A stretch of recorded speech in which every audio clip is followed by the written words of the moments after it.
Welcome to IGNOU സൊല്യൂഷൻസിന്റെ പുതിയൊരു വീഡിയോയിലേക്ക് എല്ലാവർക്കും സ്വാഗതം. അപ്പോൾ ഇന്ന് ഞാൻ നിങ്ങളോട് പ്രസന്റ് ചെയ്യാനായിട്ട് പോകുന്നത് നമ്മൾ ഇഗ്നോന്റെ ഹാൻഡ് റിട്ടൺ അസൈൻമെന്റും സോൾവഡ് അസൈൻമെന്റും പ്രൊവൈഡ് ചെയ്യുന്നുണ്ടെന്ന് നിങ്ങൾക്ക് എല്ലാവർക്കും അറിയാവുന്ന കാര്യമായിരിക്കും.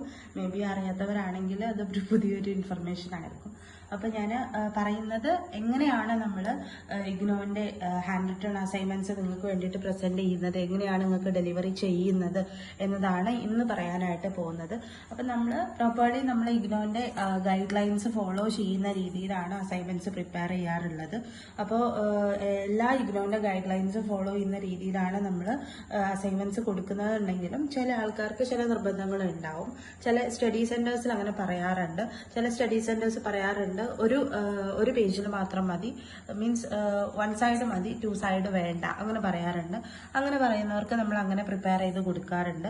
ചില ആൾക്കാർ പറയാറുണ്ട് ക്വസ്റ്റ്യൻ പേപ്പർ എഴുതണം, ആൻസർ മാത്രം എഴുതിയാൽ പോരാ, അങ്ങനെ പറയാറുണ്ട്. പക്ഷേ ഇഗ്നോ ഗൈഡ് ലൈൻസിൽ ക്വസ്റ്റ്യൻ എഴുതണമെന്ന് കമ്പൽസറി ആയിട്ട് പറയുന്നില്ല. ക്വസ്റ്റ്യൻ പേപ്പർ നമ്മൾ എന്തായാലും അറ്റാച്ച് ചെയ്യേണ്ടതായിട്ട് വരും. അപ്പം നമ്മൾ ക്വസ്റ്റ്യൻ പേപ്പർ അറ്റാച്ച് ചെയ്യേണ്ട കാര്യമില്ല. അപ്പം അതല്ല, ക്വസ്റ്റ്യൻ എഴുതേണ്ട കാര്യമില്ല. പക്ഷെ ചില ആൾക്കാർ ക്വസ്റ്റ്യൻ എഴുതാനായിട്ട് പറയുന്ന സമയത്ത് നമ്മൾ ക്വസ്റ്റ്യൻ എഴുതാറുണ്ട്. പിന്നെ ചില ആൾക്കാർ അത് വേണ്ട എന്ന് പറയുകയാണെന്നുണ്ടെങ്കിൽ നമ്മൾ ആൻസർ മാത്രമാണ് എഴുതാറുള്ളത്. അത് നമ്മൾ പ്രോപ്പറായിട്ട് എഴുതാറുണ്ട് കേട്ടോ. പിന്നെ നമ്മളത് എങ്ങനെയാണ് ഡെലിവർ ചെയ്യുന്നുണ്ടാവാന്ന് വെച്ചിട്ടുണ്ടെങ്കിൽ, ഡെലിവർ ചെയ്യുന്നതിന് മുന്നേ ആയിട്ട് നമ്മൾ ടൈറ്റിൽ പേജും അതേപോലെ ID കാർഡ്, പിന്നെ ക്വസ്റ്റ്യൻ പേപ്പർ, പിന്നെയാണ് നമ്മൾ അസൈൻമെന്റ്സ് ഇങ്ങനെ കിട്ടിയിട്ടാണ് നമ്മൾ അയക്കുന്നുണ്ടാവുക. ഇനി അഥവാ നിങ്ങൾ എബ്രോഡൊക്കെയാണ്, സ്റ്റഡി സെന്ററിലോട്ട് ഡയറക്റ്റ് ആയിട്ടാണ് നിങ്ങൾക്ക് അസൈൻമെന്റ്സ് കൊടുക്കേണ്ടത് എന്നുണ്ടെങ്കിൽ നമ്മൾ ചെയ്യുന്നത് ഡയറക്റ്റ് ആയിട്ട് ഇവാലുവേഷൻ ഷീറ്റും കൂടെ ആഡ് ചെയ്യും. 2 ഇവാലുവേഷൻ ഷീറ്റും കൂടെ ആഡ് ചെയ്തിട്ട് അതെല്ലാം കൂടെ കംപ്ലീറ്റ് ആയിട്ട് ഫില്ല് ചെയ്തിട്ടാണ് നമ്മൾ അയക്കുന്നുണ്ടാവുക കേട്ടോ. അപ്പോൾ ഇങ്ങനെയാണ് നമ്മൾ അയക്കുന്നത്. ഇനിയിപ്പം ചില സ്റ്റഡി സെന്റേഴ്സിലായിട്ട് അവർ പ്രൊവൈഡ് ചെയ്യുന്ന ഷീറ്റുകളുണ്ട്, ടൈറ്റിൽ പേജസ്. ഇതിപ്പോൾ നമ്മൾ ഇഗ്നോന്റെ ഒഫീഷ്യൽ സൈറ്റിലുള്ള ടൈറ്റിൽ പേജാണ്. സിഗ്നേച്ചറും ഡേറ്റും കാര്യങ്ങളൊക്കെ കൊടുക്കേണ്ടത്. ഇത് JDTന്റെ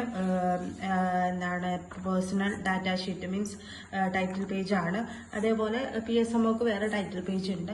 അപ്പോൾ അങ്ങനെയൊക്കെയുള്ള കേസസ് ആണെന്നുണ്ടെങ്കിൽ നമ്മൾ അത് ആഡ് ചെയ്തിട്ടാണ് കൊടുക്കാറുള്ളത്. അപ്പോൾ ഇങ്ങനെയാണ് നമ്മൾ പ്രിപ്പയർ ചെയ്തിട്ട് കൊടുക്കുന്നത്.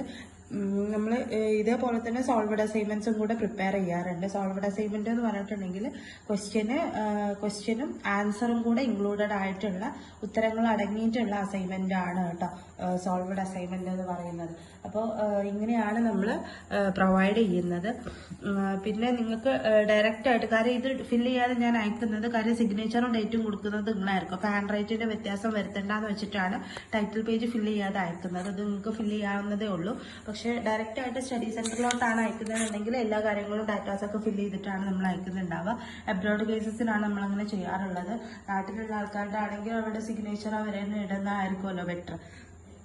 ഓക്കെ, അപ്പോൾ എന്തെങ്കിലും ഡൗട്ടോ കാര്യങ്ങളൊക്കെ ഉണ്ടെന്നുണ്ടെങ്കിൽ എന്നെ നമ്പർ ഞാൻ ഡിസ്ക്രിപ്ഷനിൽ കൊടുക്കാം, കമന്റ് ബോക്സിലും കൊടുക്കുന്നുണ്ട്.